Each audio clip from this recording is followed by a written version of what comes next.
Sudah sejak lama beredar isu mengenai akan tenggelamnya kota Jakarta. Dari banyak spekulasi yang menyebar, tahun 2050 disebut-sebut merupakan tahun pasti ibu kota negara Republik Indonesia ini akan tenggelam akibat dari penurunan tanah konstan yang terjadi tiap tahun. Dampak yang ditimbulkan akan sangat besar bagi penghuni Jakarta maupun Indonesia secara umum jika benar hal itu terjadi. Imbas pada negara Indonesia sendiri disebabkan karena Jakarta merupakan ibu kota negara sekaligus kota ekonomi utama di Indonesia. Selain akan mengalami kelumpuhan kepemerintahan, Indonesia juga akan mengalami kelumpuhan ekonomi. Beruntung ibu kota negara direncanakan akan pindah ke Kalimantan, sehingga beberapa dampak yang mungkin terjadi akibat tenggelamnya kota Jakarta dapat berkurang. Secara umum, penurunan tanah terjadi akibat adanya beban berlebih yang diterima tanah sehingga tanah tidak mampu lagi menahannya, lalu kemudian terjadi penurunan. Dalam kasus kota Jakarta, menurut Badan Geologi Kementerian Energi dan Sumber Daya Mineral, penurunan tanah atau land subsidence diakibatkan oleh beberapa hal. Berikut adalah faktor-faktor yang dapat membuat kota Jakarta tenggelam yang dirangkum dari berbagai sumber. Sebagai salah satu kota metropolitan di negara ini, kota Jakarta dihuni oleh banyak sekali bangunan-bangunan tinggi nan megah.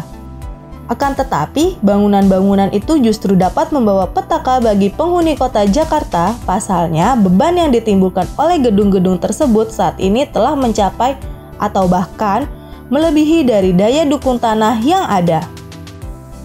Dengan demikian, terjadi penurunan tanah konstan di kota Jakarta setiap tahunnya. Masifnya penggunaan air tanah yang berlebihan.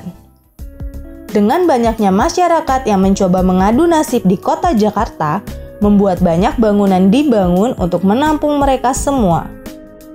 Bangunan-bangunan itu kemudian membuat banyak sekali sumur bor air tanah. Penggunaan air tanah yang berlebihan justru menciptakan banyak sekali rongga di dalam tanah. Rongga-rongga tersebut harusnya diisi oleh air tanah, namun karena penggunaan air tanah yang masif, secara alami air tanah yang mengisi rongga tersebut menghilang.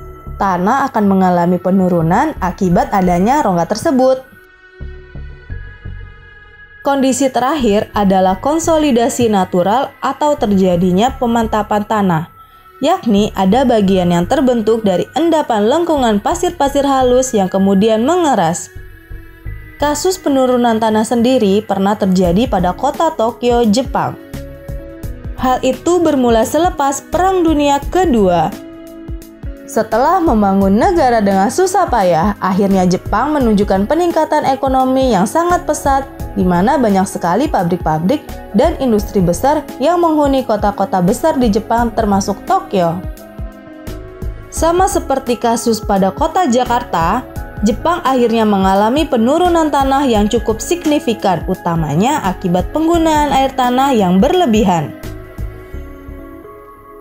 Untuk itu, pada tahun 1953, Jepang membentuk Dewan Penanggulangan Penurunan Tanah, lalu disambung dengan regulasi yang mendampinginya, yaitu Undang-Undang Penggunaan Air Tanah untuk Industri pada tahun 1956. Nah, itulah faktor-faktor yang dapat membuat kota Jakarta tenggelam yang diprediksi akan terjadi pada tahun 2050. Nantikan terus berita-berita unik serta informasi menarik hanya di Majang TV. Sampai jumpa!